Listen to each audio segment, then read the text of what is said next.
Denise Laurel nagkampeyon sa Season 2 sa Your Face Sounds Familiar human niya gi-impersonate ang American singer-songwriter nga si Beyonce.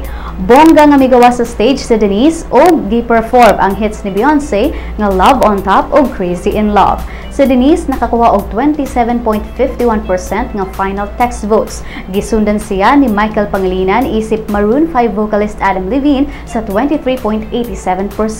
Misunod si Sam Concepcion isip Justin Bieber sa 20.37%, dayon si Casey Tandingan isip Lady Gaga with 19.89%, ug si Kian Cipriano isip Puerto Rican singer and actor Ricky Martin sa 8.16%.